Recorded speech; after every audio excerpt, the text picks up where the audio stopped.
Bisi ketali osi ni kaita nono sang tulung Bisi ketali osi ni kaita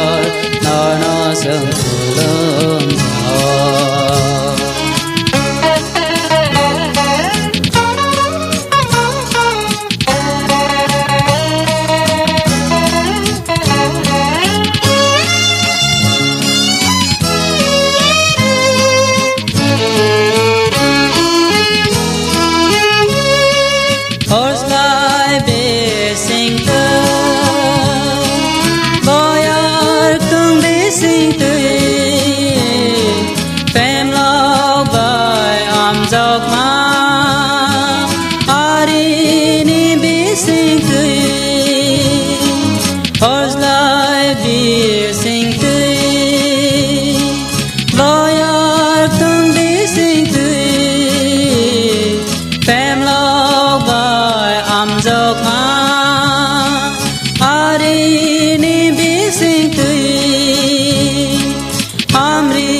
Sân nó khai đầu ra ghê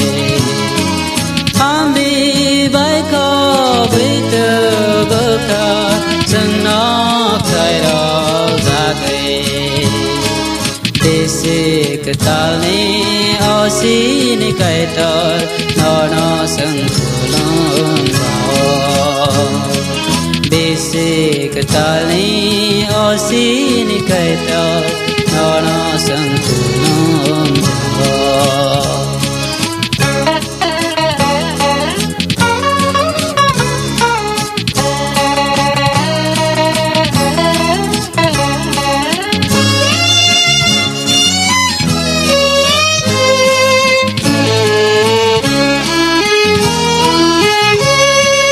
Bisi cơ ta lý Lama sân lẽ xìa Imba sân xìa Sân xa ni mô lễ hàng nhà Bisi cơ ta lý Lama sân lẽ xìa Imba sân xìa Sân xa ni mô lễ hàng nhà